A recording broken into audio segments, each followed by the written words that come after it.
ಸಿದ್ದರಾಮಯ್ಯ ಸರ್ಕಾರದ ವಿರುದ್ಧ ಬಿವೈ ವಿಜಯೇಂದ್ರ ಕಿಡಿಕಾರಿದ್ದಾರೆ. ಸಿದ್ದರಾಮಯ್ಯ ಸರ್ಕಾರದ ವಿರುದ್ಧ ಬಿವೈ ವಿಜಯೇಂದ್ರ ಕಿಡಿ. ಸರ್ಕಾರದ ನಡೆಯನ್ನು ಖಂಡಿಸಿ ಬಿಜೆಪಿ ರಾಜ್ಯ ಅಧ್ಯಕ್ಷ ಬಿವೈ ವಿಜಯೇಂದ್ರ ತಮ್ಮ ಸಾಮಾಜಿಕ ಜಾಲತಾಣ ಎಕ್ಸ್ ಮೂಲಕ ಕಿಡಿಕಾರಿದ್ದಾರೆ. ಪ್ರತಿಭಟನೆ ಸಂದರ್ಭದಲ್ಲಿ ಪ್ರತಿಭಟನಾಕಾರರ ಮೇಲೆ ಪೊಲೀಸರ ಲಾಠಿ ದೌರ್ಜನ್ಯ ಖಂಡಿಸಿ ಸರ್ಕಾರದ ವಿರುದ್ಧ ಬಿಜೆಪಿ ರಾಜ್ಯಾಧ್ಯಕ್ಷ ಬಿವೈ ವಿಜಯೇಂದ್ರ ಸಾಮಾಜಿಕ ಜಾಲತಾಣದ ಮೂಲಕ ಕಿಡಿಯನ್ನ ವ್ಯಕ್ತಪಡಿಸಿದ್ದಾರೆ, ಬೇಸರವನ್ನು ವ್ಯಕ್ತಪಡಿಸಿದ್ದಾರೆ.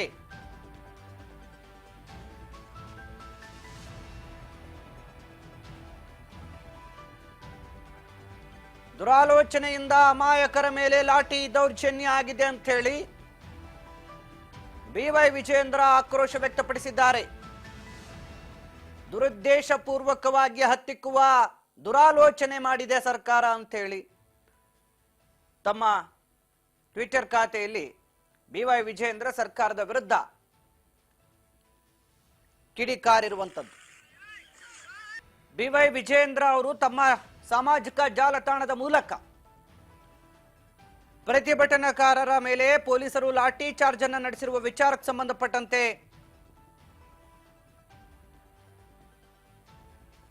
ಬೇಸರವನ್ನ ಹೊರಹಾಕಿದ್ದಾರೆ.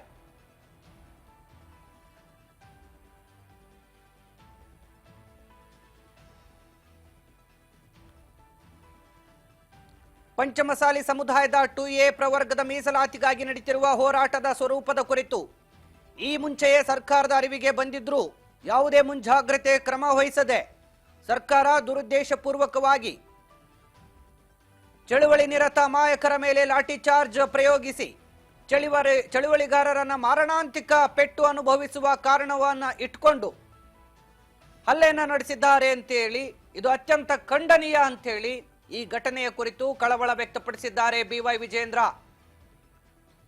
ಕಳೆದ ಒಂದು ವಾರದಿಂದಲೂ ಕೂಡ ಪೂಜ್ಯ ಬಸವಜಯ ಮೃತ್ಯುಂಜಯ ಸ್ವಾಮೀಜಿಗಳು ಹೋರಾಟದ ಕುರಿತು ಮಾಹಿತಿಯನ್ನು ಒದಗಿಸುತ್ತಲೇ ಬಂದಿದ್ದಾರೆ. ಈ ಹಂತದಲ್ಲಿ ಪೂಜ್ಯರೊಂದಿಗೆ ಸಕಾರಾತ್ಮಕ ಮಾತುಕತೆ ನಡೆಸಿ ಸಮಸ್ಯೆಗೆ ಪರಿಹಾರ ಹುಡುಕುವ ಮಾರ್ಗೋಪಾಯಗಳನ್ನು ಕಂಡುಕೊಳ್ಳದೆ ಚಳುವಳಿ ತೀವ್ರ ಸ್ವರೂಪ ಪಡೆಯಲು ಕಾರಣವಾಗಿರುವ ಕಾಂಗ್ರೆಸ್ ಸರ್ಕಾರದ ಅಸಮರ್ಥ ನಡೆ ಇದು ಅಂತೇಳಿ ತಮ್ಮ ಆಕ್ರೋಶವನ್ನು ವ್ಯಕ್ತಪಡಿಸಿದ್ದಾರೆ. ಈ ಹಿಂದಿನ ರೈತ ಚಳುವಳಿಗಳನ್ನ ಬಗ್ಗುಬಡಿದು ಮಾದರಿಯಲ್ಲಿ ಈಗ ಈ ಪ್ರತಿಭಟನೆಗೆ ಪೊಲೀಸರು ಅಡ್ಡಿಪಡಿಸಿದ್ದಾರೆ. ಕೂಡಲೇ ಸರ್ಕಾರ ಈ ಸಂಬಂಧವಾಗಿ ಬೇಜವಾಬ್ದಾರಿಯಿಂದ ವರ್ತಿಸಿರುವ ಅಧಿಕಾರಿಗಳ ವಿರುದ್ಧ ಕ್ರಮ ಜರುಗಿಸಲಿ, ಅಮಾಯಕರ ಮೇಲೆ ಹಲ್ಲೆ ಆಗಿರುವ ಕುರಿತು ಕ್ಷಮೆಯಾಚಿಸಲಿ ಅಂತೇಳಿ ಮಾರಣಾಂತಿಕ ಪೆಟ್ಟು ತಿಂದವರಿಗೆ ಸೂಕ್ತ ಚಿಕಿತ್ಸೆ ಹಾಗೂ ಪರಿಹಾರವನ್ನು ಒದಗಿಸಲಿ ಅಂತ ಒತ್ತಾಯಿಸಿದ್ದಾರೆ.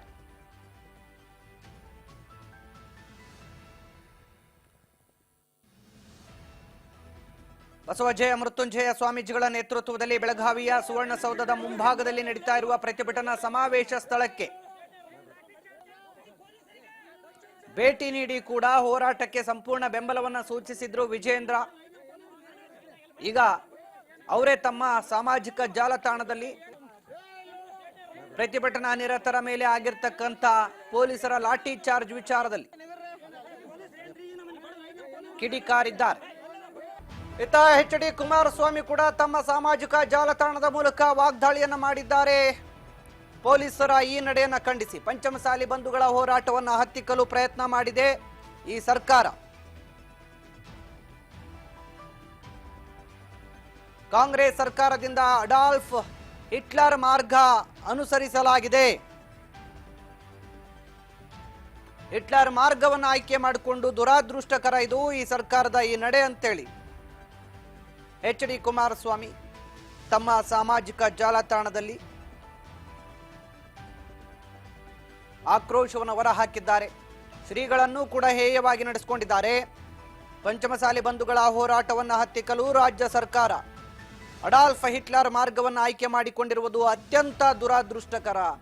ಸಂತರು ಪಂಚಮಸಾಲಿ ಸಮುದಾಯದ ಜಗದ್ಗುರುಗಳಾದ ಶ್ರೀ ಶ್ರೀ ಬಸವಜಯ ಮೃತ್ಯುಂಜಯ ಸ್ವಾಮೀಜಿ ಅವರನ್ನು ಕೂಡ ಅತ್ಯಂತ ಹೇಯವಾಗಿ ನಡೆಸಿಕೊಂಡಿದ್ದಾರೆ. ನನಗೆ ಇದು ಅತೀವ ನೋವನ್ನು ಉಂಟು ಮಾಡಿದೆ. ಇದು ಶಿಲಾಯುಗ ಕಾಲದ ಮನಃಸ್ಥಿತಿಯ ಸರ್ಕಾರ ಅಂತೇಳಿ ಸರ್ಕಾರದ ವಿರುದ್ಧ ಎಚ್.ಡಿ. ಕುಮಾರಸ್ವಾಮಿ ಟ್ವಿಟರ್ ಮೂಲಕ, ತಮ್ಮ ಸಾಮಾಜಿಕ ಜಾಲತಾಣದ ಮೂಲಕ ಬೇಸರವನ್ನು ವ್ಯಕ್ತಪಡಿಸಿದ್ದಾರೆ. ತಮ್ಮ ಬೇಡಿಕೆಗಳ ಬಗ್ಗೆ ಪೂಜ್ಯ ಸ್ವಾಮೀಜಿ ಅವರು ಸಮುದಾಯದ ಪ್ರಮುಖರ ನಿರಂತರ ಹೋರಾಟವನ್ನು ಮಾಡ್ತಾ ಬಂದಿದ್ದಾರೆ. ಸರ್ಕಾರಕ್ಕೆ ಮನವಿ ಮಾಡ್ತಲೇ ಬಂದಿದ್ದಾರೆ. ಆದರೂ ಸರ್ಕಾರ ಕಿವುಡಾಗಿತ್ತು, ನಿರ್ಲಕ್ಷ್ಯ ವಹಿಸಿತ್ತು. ಶಾಂತಿಯುತವಾಗಿ ಪ್ರತಿಭಟಿಸಲು ಬಂದ ಸ್ವಾಮೀಜಿಗಳು, ಸಮುದಾಯದ ನಾಯಕರು ಜನತೆಯ ಜೊತೆ ಇವತ್ತು ಪ್ರತಿಭಟನೆಯನ್ನು ಮಾಡ್ತಾ ಇದ್ರು. ಈ ಸಂದರ್ಭದಲ್ಲಿ ಸ್ವಾಮೀಜಿಗಳು ಮತ್ತು ಸಮುದಾಯದ ನಾಯಕರ ಮೇಲೆ ದಬ್ಬಾಳಿಕೆ ನಡೆಸಿದ್ದಾರೆ. ಪೊಲೀಸರು ತಮ್ಮ ವಶಕ್ಕೆ ಪಡ್ಕೊಂಡಿದ್ದಾರೆ. ಇದು ಖಂಡನೀಯ ಅಂತೇಳಿ ಎಚ್.ಡಿ. ಕುಮಾರಸ್ವಾಮಿ ಅವರು ತಮ್ಮ ಟ್ವಿಟರ್ ಖಾತೆಯಲ್ಲಿ ಪೊಲೀಸರ ಈ ನಡೆಯನ್ನ ಖಂಡಿಸಿದ್ದಾರೆ. ಸರ್ಕಾರವೇ ಶಾಂತಿ ಕದಡುವ ದುಷ್ಟಯತ್ನ ಮಾಡ್ತಾ ಇದೆ. ಇದಕ್ಕೆ ಸರ್ಕಾರವೇ ಪೂರ್ಣ ಹೊಣೆಗಾರಿಕೆಯನ್ನು ವಹಿಸಬೇಕು. ಕೂಡಲೇ ಪೂಜ್ಯ ಸ್ವಾಮೀಜಿ ಅವರು ಹಾಗೂ ಸಮುದಾಯದ ಜನರ ಕ್ಷಮೆ ಕೇಳಬೇಕು. ಅವರ ಬೇಡಿಕೆಗಳನ್ನು ಈಡೇರಿಸುವ ನಿಟ್ಟಿನಲ್ಲಿ ತುರ್ತು ಕ್ರಮ ವಹಿಸಬೇಕು ಅಂತ ಎಚ್.ಡಿ. ಕುಮಾರಸ್ವಾಮಿ ಅವರು ತಮ್ಮ ಟ್ವಿಟರ್ ಖಾತೆಯಲ್ಲಿ ಇದೀಗ ಈ ಘಟನೆ ಸಂಬಂಧ ಬೇಸರವನ್ನ ವ್ಯಕ್ತಪಡಿಸಿದ್ದಾರೆ.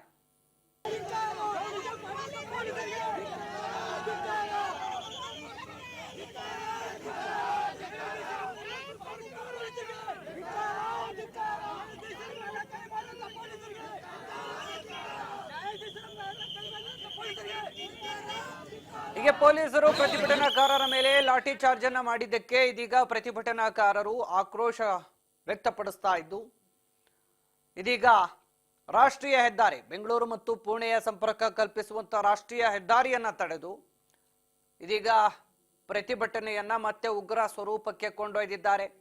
ರಾಷ್ಟ್ರೀಯ ಹೆದ್ದಾರಿಯಲ್ಲಿ ರಸ್ತೆ ತಡೆ ಮಾಡಿ ಸರ್ಕಾರದ ವಿರುದ್ಧ ಆಕ್ರೋಶವನ್ನು ವ್ಯಕ್ತಪಡಿಸ್ತಾ ಇದ್ದಾರೆ ಪಂಚಮಸಾಲಿ ಸಮುದಾಯದ ಮುಖಂಡರು.